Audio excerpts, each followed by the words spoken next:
You're well known for saying to be fearful when others are greedy and be greedy when others are fearful. But by all appearances, Berkshire was fearful when others were most fearful in the early months of COVID.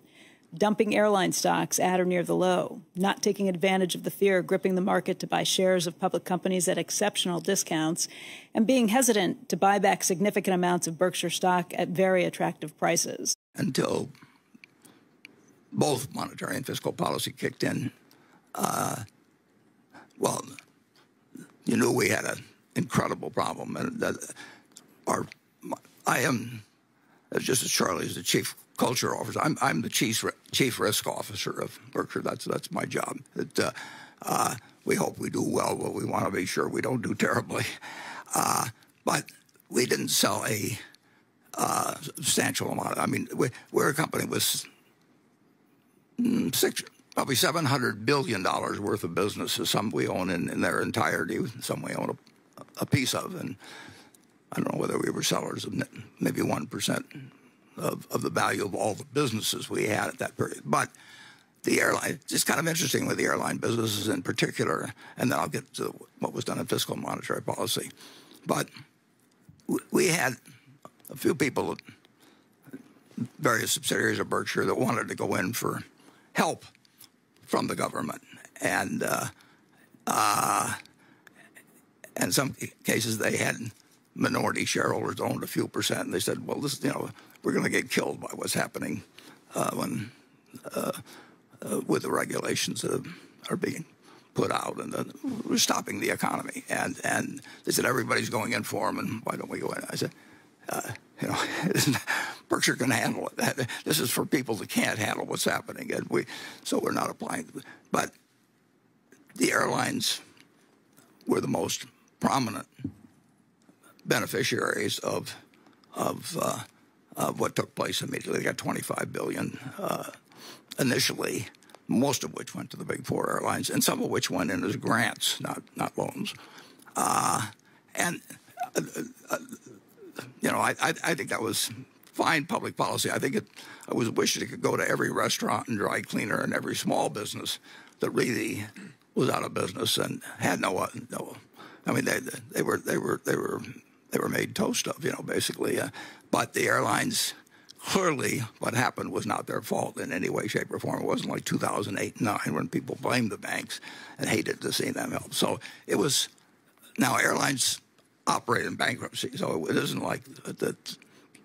3 of the 4 big ones went through bankruptcy within the previous 10 or 15. So the airlines that were kind of used to operating in bankruptcy, they would have kept operating, but it was perfectly proper for the airlines to be helped. The entire airline business, you look at these figures of $2 trillion for Apple and so on. The entire big 4 airlines, they sold for about $100 billion almost. I mean, it's a very, very small. Combined, they wouldn't come close to making the cut. I mean, they wouldn't be in the top 50. So anyway, they went into the government. They needed government help, or they would go bankrupt, some of them, and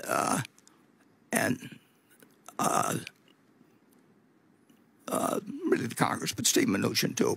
They decided they deserved the help, which I do not quarrel with at all. But imagine if Berkshire was the 10% holder, which they had been, of everyone in the airlines. They said, to get them from Berkshire. I mean, it'd be like one of our. They might have very well had a very, very, very different result if they'd had a very, very, very rich shareholder that owned 8 or 9%. And they didn't have that. When they went in. So you might not have gotten the same result. In fact, I would think you probably wouldn't. I mean, I can just see the headlines now. I mean, because you've seen the headlines on some companies that took $100 million or $200, and really didn't need it, and some of them gave it back, and most of them gave it back. But you're actually looking at probably at a different result than if we'd kept our stock. But in any event, an industry that was really selling for less than $100 billion lost significant amount of money. They lost prospective earning power. I mean, right now, international travel's not come back. But I would say overall, too, that the economic recovery has gone far better than you could say with any assurance. So we didn't like having as much money as we had in banks at that time. So I cut back some of the bank investment. But basically, our net sales were about 1% or 1.5%. And looking back, it would have been better to be buying. But I do not consider it. I do not consider it a great moment in Berkshire's history. But I also don't. We've got more net worth than any company in the United States under accounting principles, and we've got 600 or 700 billion of generally good businesses, and I think the airline business has done better because we've sold, and I wish them well. But I still wouldn't want to buy the airline business. International people really want to travel for personal reasons, and business travel is another thing. And we've got a big exposure to business travel, of course, through the fact that we own 19% of American Express, and we own Precision Castparts, which services the air business very. So we've still got a big investment in air travel, a big commitment to it. But we wish the Big Four the best, and I think their managements have done a very good job during this period. You spent years accumulating cash, insisting you had your elephant gun ready. The March 2020 listed equity sell-off came with promises from the U.S. government that they would do what it takes, yet you sat on your hands. Please help me understand what I missed. We have about, our cash on hand has been about 15% of our values of our businesses, and that's a healthy chunk. And I'd say it'll never get below 20 billion, but we're going to raise that number because it's just the size and importance of Berkshire. But we could have deployed 50 or 75 billion, and right before the Fed acted, I mean, we hit a point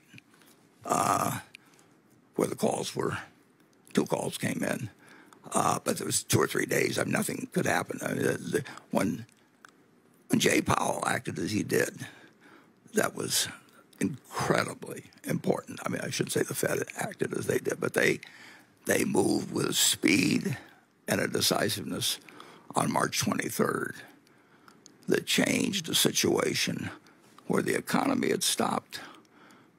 The government bond market was even disrupted. Berkshire Hathaway probably could not have gone out with a debt offering the day before. There was it didn't get a lot of publicity time, but there was a run on money market funds, a very substantial run. And if you look at the numbers, daily numbers on that, it was a repeat of September 2008. And this time, I give great credit to what Bernanke and Paulson did, but this time, the Fed knew that saying whatever it takes and saying it and demonstrating it, which they did on March 23rd, they took a market where Berkshire couldn't sell bonds on the day before and turned it into one where Carnival Cruise Lines or something could sell it a day or two later. And there was, it's record issuance of corporate debt, and companies losing money, companies who were closed, whatever. It was the most dramatic move that you can imagine. And at the time, as I remember the chairman saying, how about a little help on the fiscal front? And then Congress acted very, very big. Again, in 2008 and 2009, they argued about, we don't want to give any money to those dirty banks and all that sort of thing. But this time, there really wasn't anybody to blame. So they saw what was necessary, and Congress responded. So you had fiscal and monetary policy that responded in a way that was incredible, and it did the job.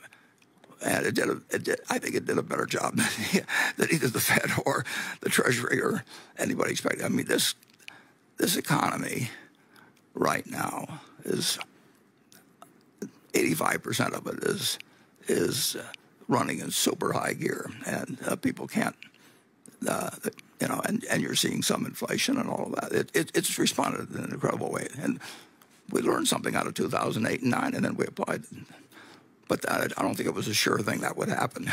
And the one thing about Berkshire is we never want We don't want to depend on anybody. We're not a bank. We can't go to the Federal Reserve if we need money, and we've got to be sure that under any circumstances, we can't solve nuclear war, and maybe we can't, but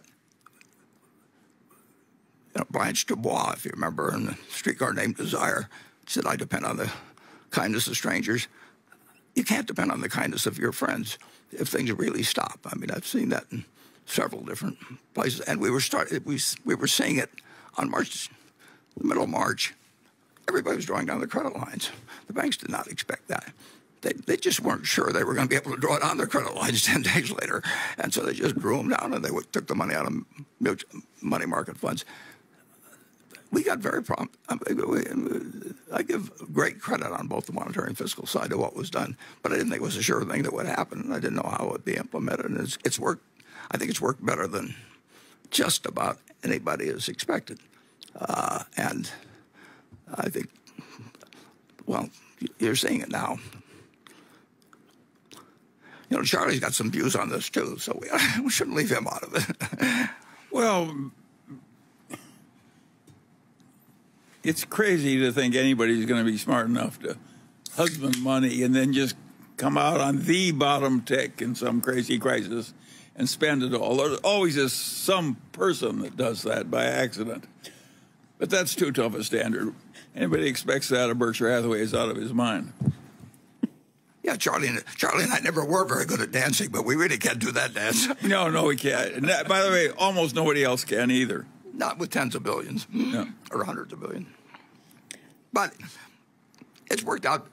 Well, we forgot to show one of the financial sides, actually, if you go back to the balance sheet. But we did buy in the first. You'll see the shares outstanding if we go back to what is it, E3? E2. You look. Slide. E2. Yeah. Pardon me? I think it's E2. Is it? Well, the balance sheet. Yeah, there it shows the shares outstanding at the bottom, and we spent about $25 billion in the first quarter and more money since, and it's the best thing. We can't buy companies as cheap as we can buy our own, and we can't buy stocks as cheap as we can buy our own. So, and we've been able to do that with a fair amount of money. But looking back, I mean, if definitely we could have done better things. We would have sold airlines and cut back on banks regardless. Whether we should have bought something else at the same time is another question.